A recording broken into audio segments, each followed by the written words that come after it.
All right, welcome to the Explainer. Today, we're doing something a little different.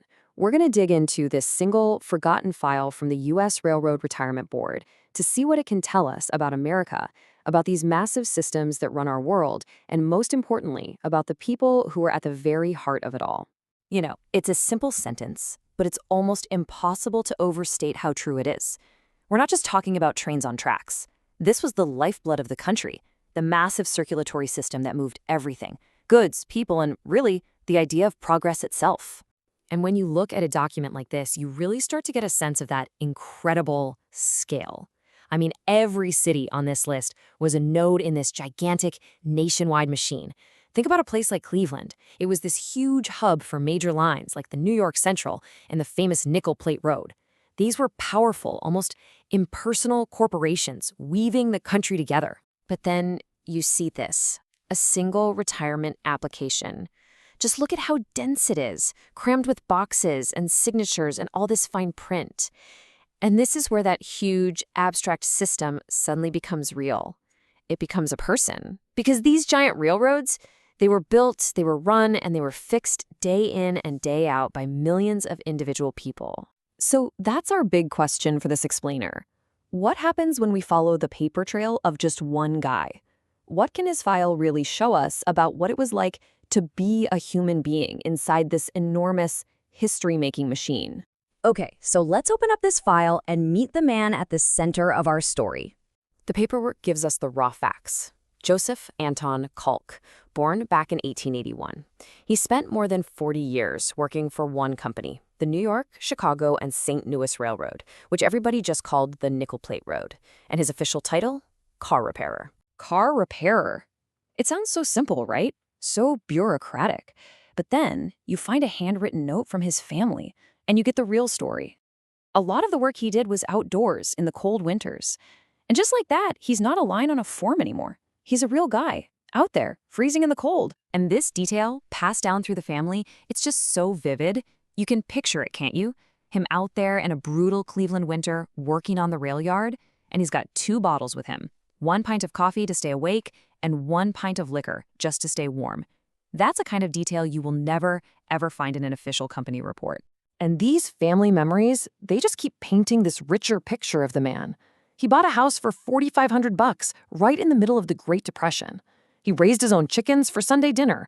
He loved to brag about his free railroad pass, but he only ever used it once to go to the next town over. And he was still out there on the dance floor at weddings doing all the latest dances. This was a man with a full life. And this is where it gets really interesting, because Joseph Kolk's life wasn't separate from the railroad's history. His career was completely woven into the story of his employer, the legendary Nickel Plate Road. Check out this timeline. It really puts his work into perspective. The Nickel Plate Road was born in 1882, right around when he was. He started working there in 1904 and stayed all the way through 1946. I mean, his career basically was the golden age of this railroad, long before it got bought out by a competitor in the 60s. Just think about that for a second. Every single day for 40 years, his work, repairing those cars, out in the cold, was a tiny but absolutely vital piece of a company that was physically shaping the American Midwest. He was a cog in a history-making machine. But as you can imagine, working for a company that big meant dealing with a bureaucracy that was just as big. And as Joseph got close to retirement, he smashed right into a problem that could have cost him everything. So here it is. This letter lays out the whole issue. And it was a simple, almost silly-sounding mistake. At some point, years and years ago, somebody wrote down his name wrong. They recorded his service under Joe Colette's instead of Joseph Kolk. And because of that one little typo, the board couldn't verify his 40 years of service, and his whole pension was in jeopardy. And fixing this tiny error? Oh, it was anything but simple. It was a bureaucratic nightmare. First, he has to sign a sworn, notarized legal document saying, "Yes, I am who I say I am." But that's not enough. Then he has to track down a coworker to sign another sworn affidavit legally vouching for him. All of this just to prove he was the guy who'd been showing up to work every day for 4 decades. And here they are, the actual documents, Joseph's sworn statement, and right next to it, one from his coworker, a man named George Krause. It's just wild. To get the retirement he had earned, he had to go get lawyers and notaries involved, all to prove that Joseph Kolk and Joe Colette's were the same person. And then finally, success. This letter comes through in November of 1946. It's the official confirmation that, yes, they've sorted it out, they've corrected his record, and his annuity can finally begin. The knot was untangled. He could retire. So you'd think that's the end of the story, right? He retired. But no, the paper trail, it doesn't stop there. In fact, it keeps going even after Joseph's life is over. And here it is, his official death certificate. Joseph Kolk passed away on June 7th, 1966. He was 85 years old, after a long life and a long career on the railroad. So that's it, right? The final document. End of the file. Not even close. For his widow, Helen, a whole new battle with the Railroad Retirement Board was just about to begin. This might be the most powerful, most human document in the entire file. It is a handwritten letter from his widow, Helen Kolk.